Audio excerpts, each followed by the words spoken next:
자, 오늘 말씀 마태복음 4장 12절부터 17절까지 말씀입니다. 네, 마태복음 4장 12절부터 17절까지 말씀. 네, 이거 좀 길지만 그래도 이것도 한 목소리로 함께 읽어볼까요? 네. 자, 시작.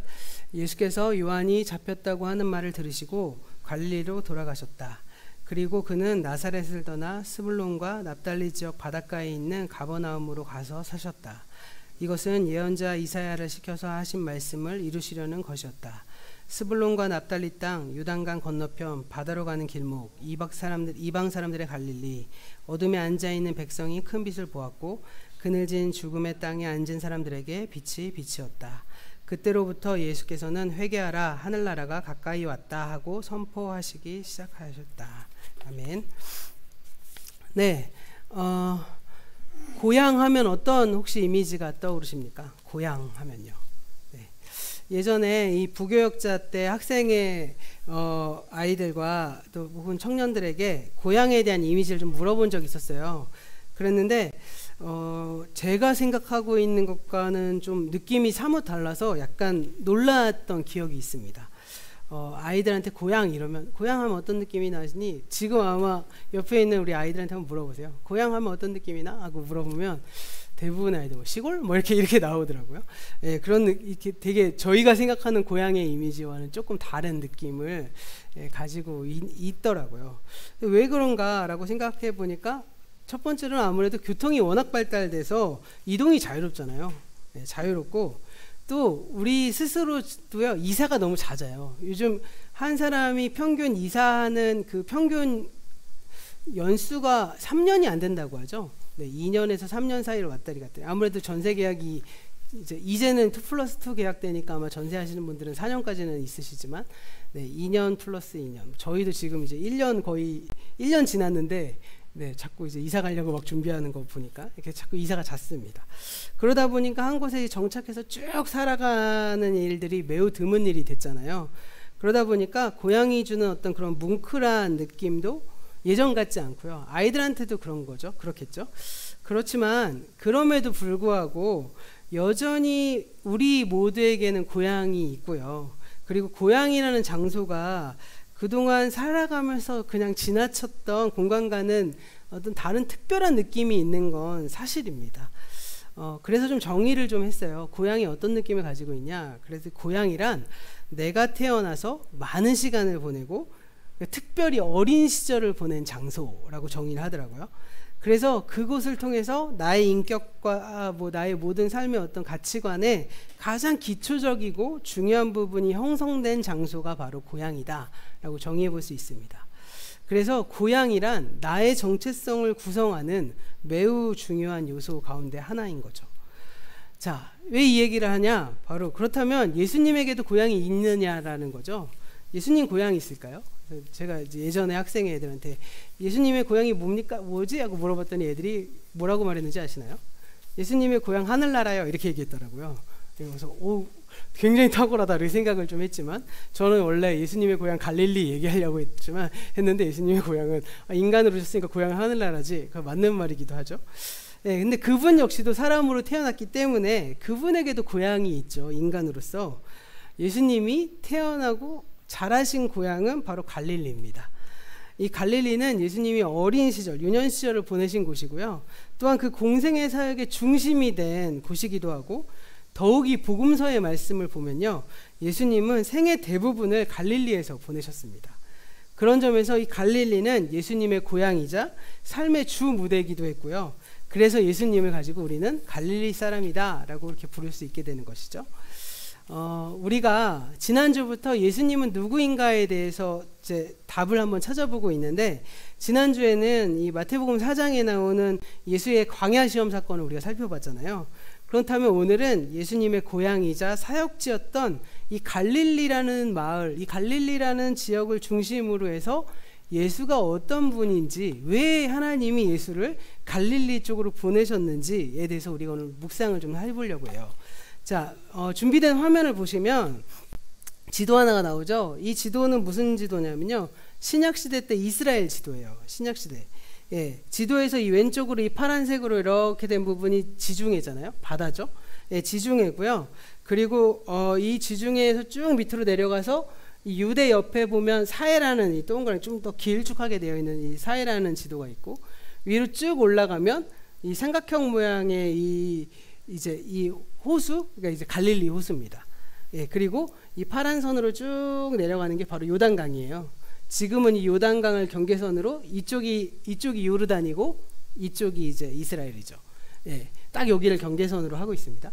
예, 이렇게 이제 이스라엘 지도가 이렇게 딱 나와요. 그런데 여기 보면 지역이 막 나오는데, 예, 뭐 갈릴리가 여기 지역이고, 예, 베레아, 뭐 데가볼리, 드라곤이 이렇게 나오는데, 여기 신기한 점 하나는 뭐냐면요, 유대와 사마리아의 경계 구분이 없다는 거죠. 그렇죠? 예, 딱 보시면, 예, 이 사해 옆이 바로 유대예요. 그래서 이 예루살렘은 바로 여기 지역, 이 사해 바로 조금 위쪽에 여기가 있고요. 여리고에서부터 예루살렘까지는 이게 평지지만 이렇게 산 위로 이렇게 올라갑니다. 그래서 여기까지 쭉 올라가서 야리마대 사람 요셉 나오는 여기까지가 유대라면 그 위가 이제 사마리아예요. 예, 그런데 왜 여기 경계선이 안 나눠졌냐? 당시에는요, 사실 유대와 사마리아는 한 곳으로 묶여 있었어요. 지역이 한 곳으로 묶여 있어서 사실은 유대는 누가 다스리고 있었냐?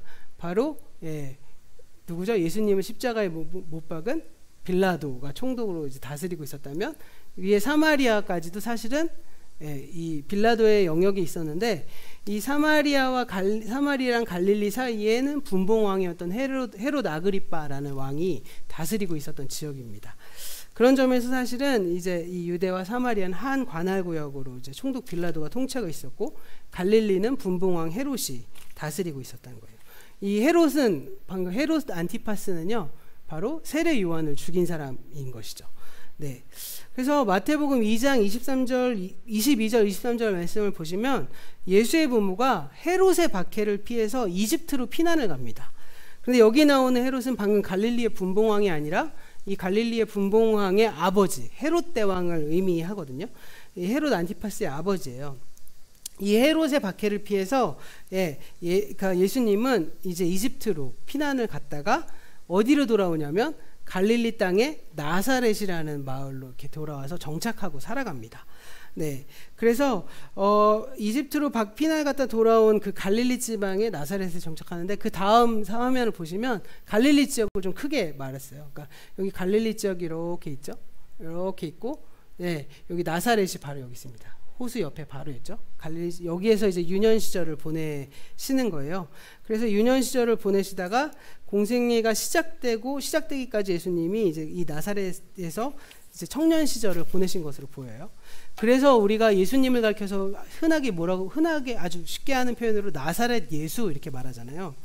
예, 그리고 예수는 나사렛 사람 이렇게 말합니다. 이 복음서와 사도행전에서 예수님에 대한 그 설명을 할 때 종종 나사렛 사람이다 라는 표현이 등장하는데요, 사람들이 일반적으로 예수님을 그렇게 부를 뿐만 아니라 더 나아가서 심지어 귀신들 역시도 예수를 나사렛 예수라고 불렀고요, 부활하신 새벽에 무덤에 나타난 천사들도 예수님을 나사렛 예수라고 불렀어요. 왜 그러냐면 사실은 이 예수라는 말이요, 당시에는 아주 흔한 이름 가운데 하나였다고 해요. 예수가 히브리어로 따지면 여호수아거든요. 여호수아라는 이름 자체가 되게 흔한 이름이었는데, 사실은 예수님 이후로는 예수라는 이름을 쓰는 사람이 많이 없잖아요. 그렇게 돼서 되게 예수라는 이름이 되게 어려워 보이긴 하지만, 사실도 지금 남미나 뭐 라틴 아메리카 쪽 가면 뭐 예수라는 이름 갖고 있는 사람 되게 많아요. 그런 정도로 아주 흔한 이름이었습니다. 그래서 그 예수님을 이제 설명할 때 뭐라고 설명해야 되냐, 바로 나사렛 예수다 이런 설명을 주로 했습니다. 심지어는 요한복음 19장 19절 말씀에 의하면 십자가 위에 예수의 제패가 이렇게 붙이거든요. 거기에도 뭐라고 써 있냐면요, 나사렛 예수 유대인의 왕 이렇게 쓰여 있었다고 합니다. 그런데 이 마태복음을 가만히 보시면 나사렛 이외에도요, 예수님과 아주 밀접하게 관련된 도시 하나가 있어요. 바로 그것이 가버나움입니다. 이 가버나움은 갈릴리 호수 북쪽에 있는, 그러니까 이 지도를 보시면 갈릴리 호수 있고 바로 호수 옆에 붙어 있죠. 가버나움이 여기 있는 도시입니다. 예, 마을이라고 해야 될까요? 예, 그렇습니다. 그래서 이제 가버나움에 북쪽에 있는 마을인데, 지난 시간에 우리가 예수님이 광야 시험을 받으셨잖아요. 그리고 그 요한에게 세례를 받으시고 요단강 어디 밑에 어디 쪽에서 아마 세례를 받으시고 광야로 나가셨을 거예요. 아마 요르단 어느 쪽인지 이제 광야로 나가셨던 그 예수님이 사단의 시험을 받으시고 와서 시험을 이기시고 갈릴리로 다시 돌아오시는데, 그 예수님이 나사렛으로 오시는 게 아니라 갈릴리에 있는 가버나움에 정착을 하세요. 그러니까 쉽게 말하면 예수님이 처음으로 이사를 하신 곳이 바로 가버나움입니다. 예, 그러니까 이 나사렛, 가버나움 이 두 지역은 갈릴리 지방에 속해 있는 마을이지만 이제 엄청 예수에게는 아주 중요한 의미가 있다는 거죠. 나사렛은 공생의 전까지 예수의 청년 시절, 유년 시절과 청년 시절을 함께 머물던 곳이라면, 가버나움은 예수님의 공생애가 시작되면서 그 사역의 주 중심지로 삼으셨던 곳이 바로 가버나움입니다. 그래서 이 가버나움의 성지순례를 가시면 정말 진짜 코로나 끝나면 저희 가족들 지금 성지순례도 같이 가고 싶고 하긴 한데, 가버나움 입구에 딱 가면 이 가버나움 마을 입구에 예수의 도시 가버나움 이렇게 딱 써 있어요. 그 정도로 가버나움이 예수에게는 아주 중요한 도시다라고 할 수 있다는 것이죠. 그런데 이 13절 말씀에 보면 가버나움이 바다에 있었다고 말하죠.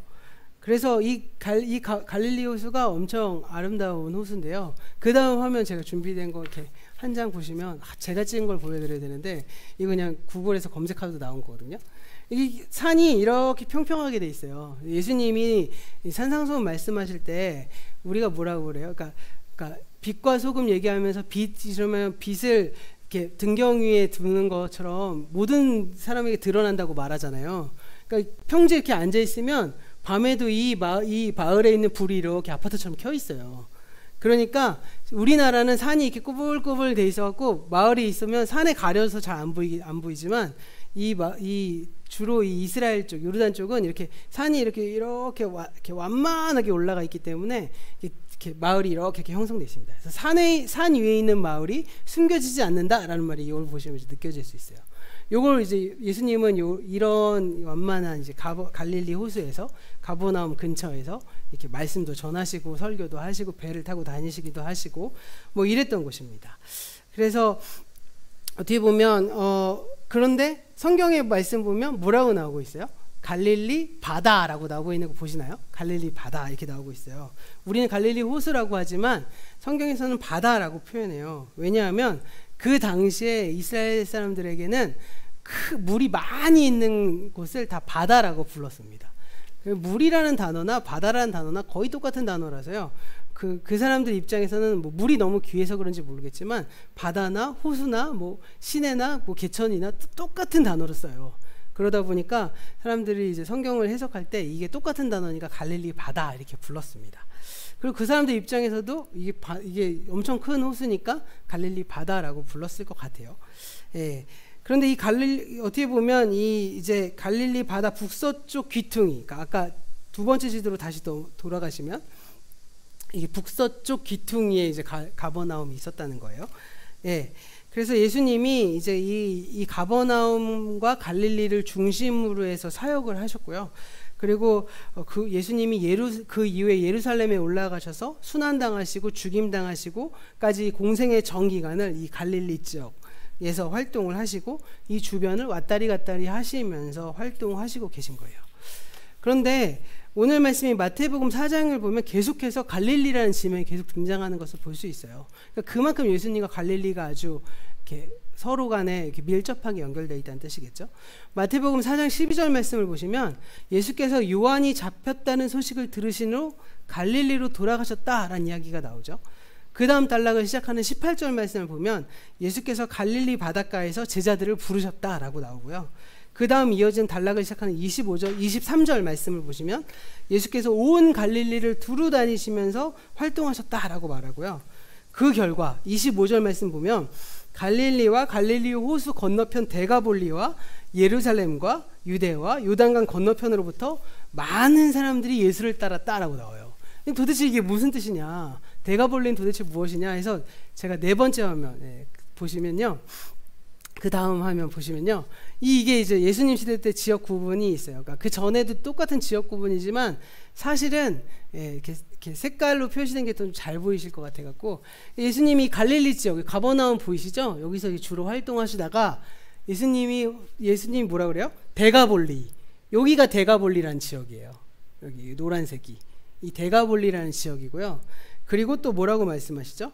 온 예루살렘은 여기 있죠. 바로 여기 사해 바로 위쪽 예루살렘이 여기 있습니다. 이 예루살렘과 또 온 유대, 그리고 당시에 사마리아나 유대나 같은 지역 구분이었잖아요. 그렇지만 유대 사람들은 사마리아 땅으로 가지도 않았어요. 오히려 사마리아 땅 가고 싶으면 이렇게 베레아 쪽 넘어서 이렇게 올라갔다고 하더라고요. 그러니까 그만큼 갈릴리나 사마리아나 다 이제 좀 이따 얘기할 거지만 이스라엘 사람들, 유대인 입장에서는 굉장히 천대받는 지역으로, 그래서 같이 그 길을 가지도 않을 정도의 어떤 지역이었습니다. 그러니까 이 마태복음 4장 말씀 보면 예수님 만나기 위해서 거의 온 유대 지역에 있는 사람들, 데가볼리와 온 유대와 그리고 이 사마리아 이런 모든 지역에서 예수님을 따랐다라고 말을 하고 있는데요.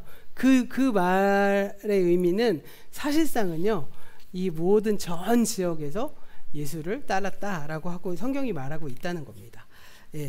그러니까 마태복음 4장의 말씀 보면 예수의 공생의 사역이 갈릴리에서 이루어졌다는 사실을 반복적으로 말하지만 그 영향력이 온 이제 예수의 영향력이 온 이제 유대 지역, 이스라엘 지역에 영향력을 미치고 있었다라고 말씀을 하고 있다라는 뜻입니다.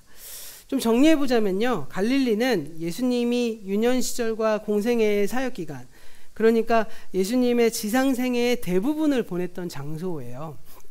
그런데 그뿐만 아니라 예수님이 십자가에 죽으시고 부활하시고 다시 갈릴리로 또 되돌아가시잖아요. 마태복음 21장 31절 32절에 의하면 최후의 만찬 자리에서 예수님이 제자들에게 너희가 나를 버릴 거야 라고 예고하면서 나는 부활한 다음에 그런데 갈릴리로 되돌아갈 거다 이렇게 말을 하고 있습니다. 그리고 실제로 28장 6절과 7절 말씀 보면 부활 후 새벽에 예수님의 무덤에 나타난 그 천사들이 말하기를 예수님이 부활하신 후에 갈릴리로 갈 것이기 때문에 제자들도 갈릴리에 가서 예수를 만나라 이렇게 명령하고 있죠. 그래서 28장 16절의 말씀 보면 제자들이 그 말씀을 따라서 갈릴리로 가서 부활하신 예수님을 만나게 되는 겁니다. 이처럼 갈릴리는 예수의 사역과 관련해서 매우 중요한 곳이었어요. 생애 대부분을 그곳에 보내시고 부활하신 이후에도 그곳으로 되돌아가시는 거죠. 이렇게 예수님과 어떻게 보면 혼연일체가 되어서 예수님은 갈릴리 사람으로 오셨고 또 갈릴리는 예수의 땅이다 라고 부를 수 있는 곳, 그것이 바로 갈릴리라는 지역이라는 겁니다. 그러면 이렇게 중요한 역사를 가지고 있는 갈릴리가 도대체 어떤 지역이길래 하나님께서 예수님을 그쪽으로 보내셨고 예수님이 의도적으로 모든 사역을 그쪽에서 하셨고 왜 이런 일들이 이루어지고 있는가라는 것을 우리가 살펴볼 수 있잖아요. 그런데 살펴보면요, 납득이 안 되는 지점을 발견하게 되는데 구약성경과 신약성경에 기록되어 있는 갈릴리의 역사를 살펴보면 갈릴리는요, 이스라엘 역사에서 그렇게 환영받는 지역이 아니었어요. 요한복음 1장 46절의 말씀 보면 그 당시 갈릴리 나사렛에 어떤 인식을 가지고 있었는지를 짐작할 수 있는데 예수의 제자가 된 빌립이요, 그의 친구 나다나엘을 찾아가서 내가 구약에 예언된 그리스도 곧 메시아를 만났다 라고 이야기하니까 뭐라고 말하죠? 요한복음 1장 46절에서 엄청 유명한 말인데 나다나엘이 나사렛에서 무슨 선한 것이 나올 수 있겠느냐 라고 반문하면서 의아해하는 장면이 나옵니다. 이게 무슨 의미일까요? 그래서 사실은 이 어떻게 보면 이것을 해석하는 사람 중에 어떤 사람들은 제가 성지순례 갔을 때도 좀 들었는데 이 나사렛이라는 이 곳이요 이미 이방화되어서 제가 가버나움에 있는 회당에 갔을 때도 회당 안에 뭐가 있었냐면 하나님 믿는 회당인데 거기에 메두사 머리가 장식돼 있더라고요. 그러니까 사실은 이미 완전히 이방화되어서 하나님을 온전히 섬기지 않는 사람들, 그리고 그 유대인들이 보기에는 죄악을 저지르는 사람들, 이렇게 해서 나사렛에서 무슨 선한 게 나올 수 있겠느냐라고 반문했을 수도 있겠지만 사실은요, 엄밀히 말하자면 이 말뜻은 나사렛이 뭐 그렇게 특별한 지역이라서 그런 것이 아니라 아무도 주목하지 않는 그 이스라엘의 촌동네에 불과했기 때문이었습니다. 구약 성경을 쭉 보시면요, 유대교의 경전, 구약성경, 탈무드, 뭐 미드라시, 그 당시 기록된 로마의 그 어떤 문헌에서도요, 나사렛이라는 지명이 단 한 번도 언급되지 않습니다. 예수님 나오기 전까지요. 그 말은 나사렛 사람들이 주목할 만한 어떤 사람들이 한 명도 일어나지 않았다는 소리예요. 예를 들어 볼까요? 나사렛 출신으로 타지 알려진 인물이 한 명이라도 있었다면 그 사람이 앞서서 나사렛 사람이라고 불렸을 것입니다. 아니면 나사렛에 아주 중요한 큰 회당이나 뭐 학교와 같은 기관이 있었다면 그것도 아니라면 좋은 일이든 나쁜 일이든 외지 사람에게 알려질 만한 어떤 사건이 있었다면 사람들은 그 일로 인해서 나사렛을 기억했을 것이고 역사 문헌에 나사렛이 나왔겠죠. 그러나 이 나사렛에서는 어떠한 사람이라든지 기억할 만한 사건이라든지 어떤 기관이라든지 이런 게 하나도 없었고요. 알려질 만한 뭐 그런 사건들, 인물들 이런 게 하나도 없었다는 거죠. 그래서 예수가 나타나기 전까지는 아무도 나사렛이라는 지명에 눈길을 기울이지 않았습니다. 이렇게 예수님은요, 이름 없는 촌동네 사람이었다는 것이죠. 그래서 그분이 나이가 30이 될 때까지 이 나사렛이라는 촌동네에서 촌사람으로 사신 겁니다. 다른 큰 도시로 유학 가서 유명한 학자로부터 뭐 사사를 받은 기록도 없고요. 예수의 뒤에 어떤 힘 있는 사람이 있어서 예수의 뒤를 돌봐주었다, 뭐 이런 기록조차도 없습니다. 더 나아가서 오늘 말씀인 마태복음 4장은 이 갈릴리 지방에 대한 구약 성경의 정보를 인용하고 있는데 이를 통해서 우리는 더욱더 갈릴리의 현실을 우리가 알 수 있어요. 이 구약 시대 때 갈릴리는 스불론 지파와 납달리 지파의 어떤 영토였는데요. 그리고 이제 이스라엘이 그 이후에 남왕국과 북왕국으로 이렇게 나눠졌을 때 이 갈릴리는요, 북왕국의 어떻게 보면 영토 안에 편입되어 있던 지역이었어요. 그런데 어떻게 보면 이 지도로 보시면 이 북왕국이 이 사마리아 지역부터 요 위까지가 북왕국의 영토였거든요. 여기까지가 사마리아부터. 근데 이 사마리아가 이 북왕국의 수도였어요. 수도였으니까 이 사마리아는 아무래도 북왕국 안에서는 확실히 좀 이렇게 인지도 있는 도시가 되었겠죠. 그렇지만 갈릴리는요, 북왕국 안에서도 그렇게 주목받는 지역이 아니었다는 거죠. 그런데 더 나아가서 이 북왕국이요, 신아시리아라는 제국의 멸망이에요. 먼저 이 유다는 그러니까 남유다는 바벨론에게 멸망당하거든요. 근데 이 아시리아가 이 북왕국을 점령하고 무슨 사건을 벌이냐면요, 이 갈릴리와 사마리아에 있는 사람들을 데리고 이제 자기 아시리아 땅으로 가고요. 또 아시리아에 있는 사람들을 데리고 강제 이주시켜서 갈릴리와 사마리아 땅에 정착시켜서 피를 섞어버리는 혼혈 정책을 펼칩니다. 그러다 보니까 사람들이 이제 이 사마리아와 갈릴리 사람들을 어떻게 말해요? 유대인으로 보지 않는 거예요. 그래서 오늘 말씀 보면 이방의 땅이라고 말하잖아요. 이방의 땅이요 이렇게 말하잖아요. 그 이유는 뭐냐면 이 사람들이 순수 유대인이 아니었다라고 생각을 하는 거죠. 그렇기 때문에 어떻게 보면 갈릴리 지역과 사마리아 지역은 어둠에 덮인 지역, 유대인들이 보기에는, 왜냐하면 피가 섞여버리고 하나님의 백성에서 떠나버린 지역이니까 어둠의 지역이 되었고요. 그 이후에 갈릴리는 마태복음 4장의 말씀처럼 이방의 갈릴리라는 불명예스러운 이름을 갖게 됐고 또 유대인들로부터 천대를 받기 시작했다는 겁니다. 그런데 이 갈릴리가 이렇게 천대를 받기 시작한 건 그 혼혈 정책, 아시리아로부터 인해서 발생된 것이 아닌 것으로 보여요. 왜냐하면요, 이 남북왕국 전에 통일왕국이 있었잖아요. 통일왕국의 마지막 왕이 누구였죠? 솔로몬이었잖아요. 이 솔로몬이요, 이 유대 땅에 이제 성전을 먼저 건축하고요. 그 다음에 왕궁을 짓거든요. 7년간 성전을 건축하고 13년 동안 자기 왕궁을 건축해요. 근데 이 유대 땅에는 사실은 건물로 쓰는 어떤 튼튼한 나무가 존재하지 않아서 이 지도를 보시면 이 두로와 시돈이라고 보이죠.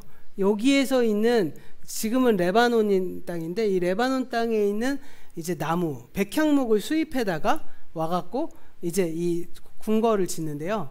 이 어떻게 보면 두로와 시돈 왕이 이 나무를 무상으로 계속 지급해서 궁전을 지어줍니다. 이렇게 자재를 대주는 거죠. 그래서 이 두로 땅에서 주로 수입을 한 나무를 이제 쭉 해서 왕궁을 다 짓고 성전을 짓고 왕궁을 지은 다음에 정산을 해야 될 때가 됐어요. 이 정산을 해야 될 때 솔로몬 왕이 어떻게 하냐면요. 백향목, 잣나무, 금에 대한 대급을 지불하는데 그 대가로 갈릴리 지역에 있는 성읍 20개 성읍을 줍니다. 땅 20개를 딱 띄워서 너 가져 이렇게 주는 거예요.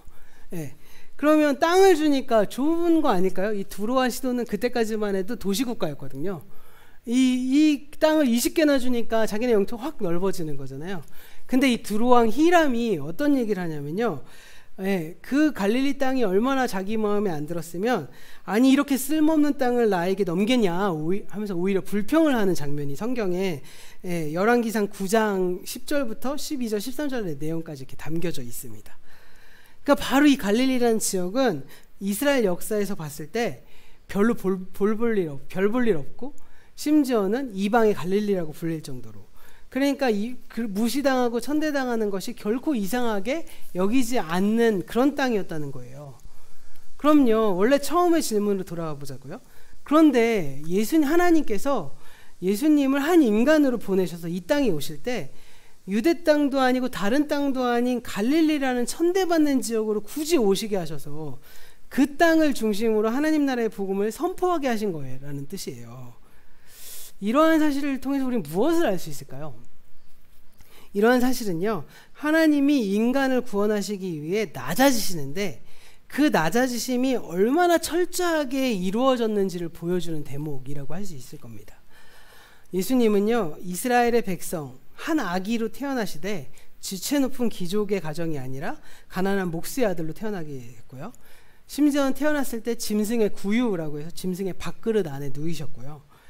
그리고 어린 시절에도 예루살렘 수도라든지 번영한 큰 도시에서 좋은 교육을 받으신 것이 아니라 천대받는 땅 갈릴리 그곳에서도 역사에 단 한 번도 언급되지 않은 이 나사렛이라는 촌동네에서 자라고 활동하게 하시고 갈릴리 촌사람이 되게 하시고 공생애를 시작하신다고 해서 그렇게 유명해졌으면 이제 유대로 진출하셔갖고 영향력을 높이셔야 되는데 그러지 않으시고 갈릴리 땅에서 하나님 나라의 복음을 전하시는 사역을 일하셨다는 것이죠. 자, 바로 그런 것이 바로 하나님께서 우리를 구원하실 때 낮아지시되 얼마만큼 낮으셨는지를 보여주는 아주 중요한 어떤 상징적인 말씀이 되시는 겁니다. 다시 오늘 말씀으로 돌아가 볼까요? 마태복음 4장 12절 말씀은 세례받기 위해서 잠시 갈릴리를 떠나신 예수님이 갈릴리로 돌아오신 장면이 나와요. 그런데 오늘 말씀 12절 말씀만 쭉 보시면 굉장히 자연스럽죠. 근데 개역개정판 오늘 그 설교 자료 맨 앞에 보시면 12절 말씀을 보시면 좀 약간 이상하게 설명이 되고 있어요. 세례자 요한이 체포되었다는 소식을 들으시고 갈릴리로 물러가셨다 이렇게 기록되어 있죠. 갈릴리로 물러가셨다. 좀 이상한 의미입니다. 물러갔다 이건 무슨 의미죠? 후퇴했다는 의미예요. 그렇다면 의미상 예수님이 갈릴리로 피해 가셨다는 뜻이잖아요. 그냥 아무 생각 없이 말씀을 읽으면 세례자 요한이 잡혔으니까 예수님도 그에게 세례를 받으셨잖아요. 그러니까 서로 연결될까봐 피했구나 이렇게 생각하실 수 있겠죠. 근데 사실 말씀과 그 당시의 상황을 잘 살펴보면 이 말씀 굉장히 이상하다는 지점을 발견하게 된다는 거예요. 왜 그럴까요? 방금 제가 지도 설명하면서 예수님이 그러니까 지역 구분했을 때 유대와 사마리아는 누가 다스렸다 그랬죠? 누가? 빌라도가 다스렸잖아요. 유대 총독. 그럼 갈릴리는 누가 다스렸다고요? 분봉왕 헤롯이 다스렸다 그랬죠? 그러면서 제가 설교 때 잠깐 뭐라 그랬어요? 이 분봉왕 헤롯이 누굴 죽였다고요? 세례 요한을 죽였다고 말하잖아요. 세례 요한을 체포한 사람이 갈릴리의 분봉왕이었던 헤롯 안티파스인데 그럼 세례 요한은 어디에 체포됐죠? 갈릴리에서 체포된 거잖아요. 그럼 예수님은 지금 후퇴하신 게 아니라 피한 게 아니라 오히려 요한이 잡힌 갈릴리를 향해서 접근해 가고 계신 거라는 거예요. 그런데 왜 마태복음 4장 12절에는 왜 예수께서 갈릴리로 물러가셨다라고 말하고 있는 걸까요? 왜 그렇게 말하는 걸까요? 여기서 물러가셨다라고 번역된 헬라어가 바로 아나코레오라는 단어인데요. 이 말씀은 신약 성경에 한 14번 정도 기록되어 있다고 합니다. 근데 재밌게도 이 14번 가운데 10번이요. 마태복음에만 집중되어 있는 단어예요. 그러니까 이 말씀, 이 단어, 이 동사는요. 마태복음의 아주 특수한 의도를 담고 있는 매우 마태적인 어휘다라고 생각해 볼 수 있거든요. 그 10번의 용례를 이렇게 살펴보면요, 한 가지 공통점이 발견되는데, 그것은 이 아나코레오라는 동사가 사용될 때마다 어떤 움직임이 일어나냐면요, 예루살렘과 그 예루살렘을 대변하는 사람들과 멀어지는 행동을 쓸 때 쓰이는 이 단어가 바로 이 아나코레오라는 단어인 겁니다. 그러니까 이 동사에는 항상 예루살렘이라는 도시가 숨어 있는 뜻인 거예요. 그러니까 여기서 물러나다라는 의미의 그 뜻은 예루살렘으로 물러났다라는 뜻으로 사용된 거죠. 예루살렘이 여기 밑에 있으니까 예루살렘으로 물러가서 갈릴리로 가셨다는 것이죠. 이런 의미가 사용된 것이고요. 개역개정 성경은 그 본래 뜻 의미에 맞게 해석한 거예요. 예, 우리가 읽어본 세 번역은 이 본래 의미보다는 예수님 갈릴리로 다시 되돌아가신 거니까 돌아가셨다 이렇게 말씀하고 있는 겁니다. 그런 점에서 어떻게 보면 예수님이 요한이 잡히셨다는 소식을 듣고 갈릴리로 물러나셨다라는 그 말씀은 예루살렘으로부터 물러나셨다라는 방식으로 이렇게 오늘 말씀도 보셔야 된다는 겁니다. 갈릴리로 놓고 보면 갈릴리로 접근해 가는 것이지만 지금 예루살렘의 기초에서 보면 예루살렘으로부터 물러가고 있는 것이기 때문에 그렇게 말하는 겁니다. 그러니까 정확하게 좀 해석하자면 갈릴리를 향하여 예루살렘으로부터 물러났다, 이렇게 번역해야 좀 맞는 말이겠죠. 예. 그런데 이러한 아나코레오라는 그 해석이요, 오늘 제가 드리고자 하는 그 말씀의 중심 포인트가 되는 거예요.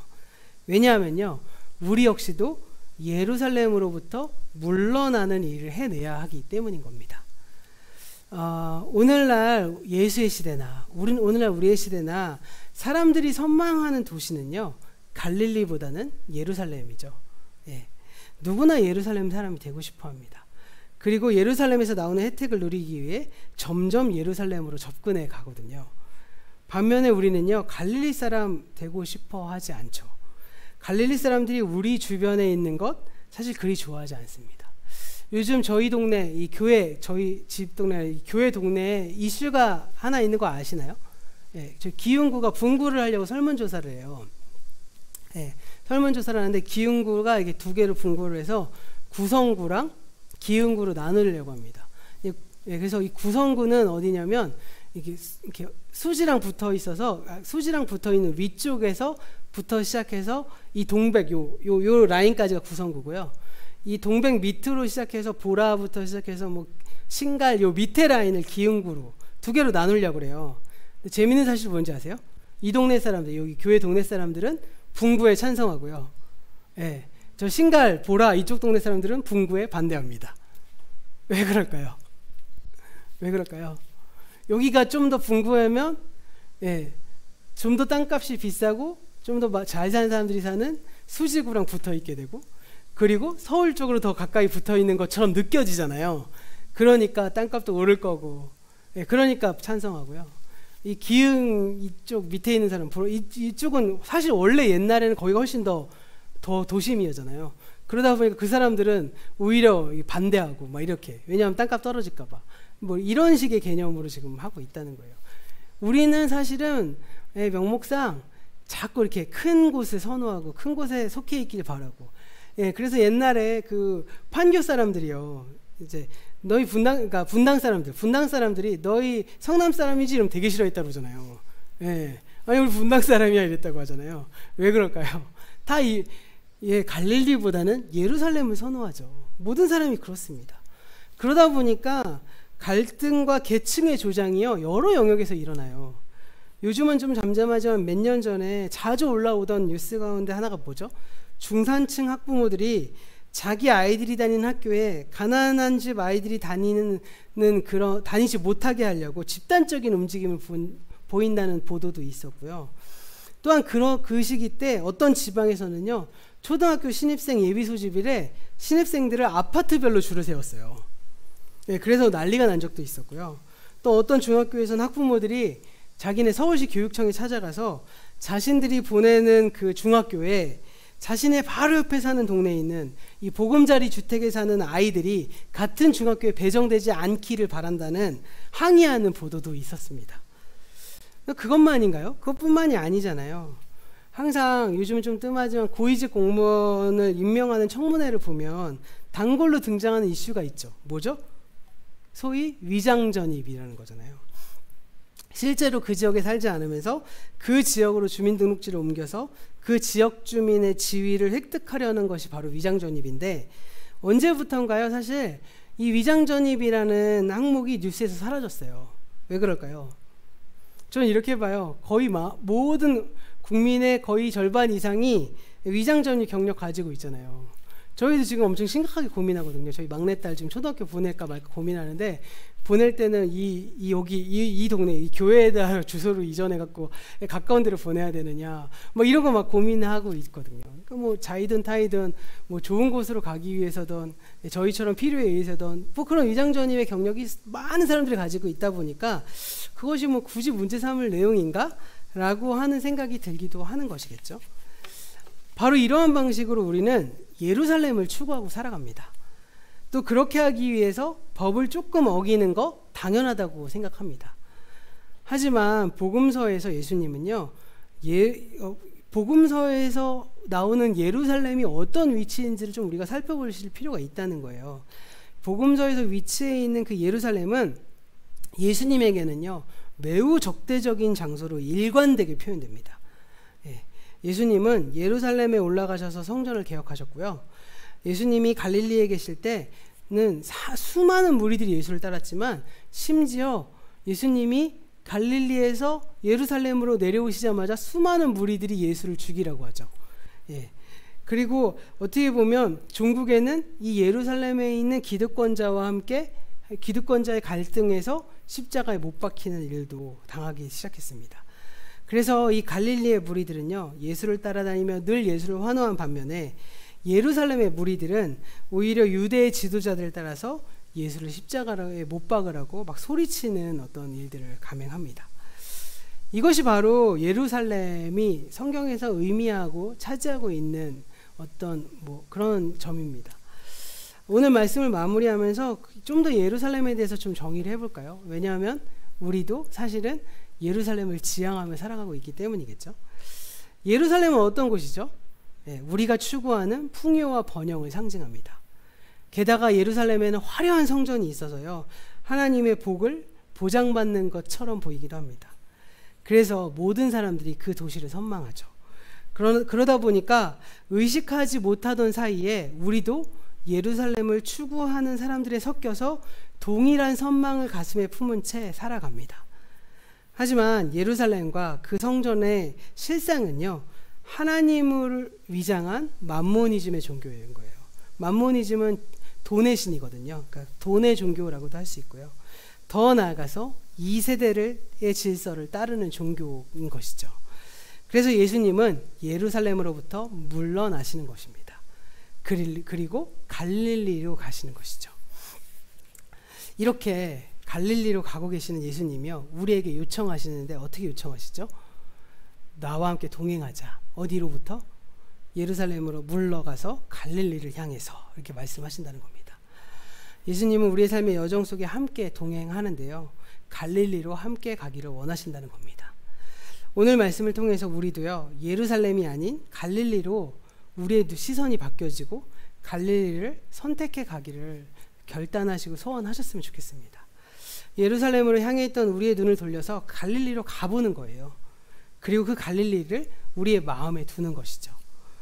사실 갈릴리가 오늘을 살아가고 있는 우리에게 무엇을 의미하냐라고 딱 특정해서 정의하기는 어려울 거예요. 왜냐하면 사람마다 다를 거거든요.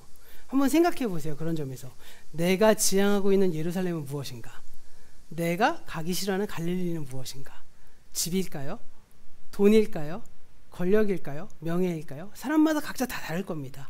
그래서 내가 추구하고 있는 예루살렘이 도대체 무엇이고 내가 지향해야 할 갈릴리는 무엇인지에 대해서 우리 각자 모두가 깊은 고민이 필요합니다.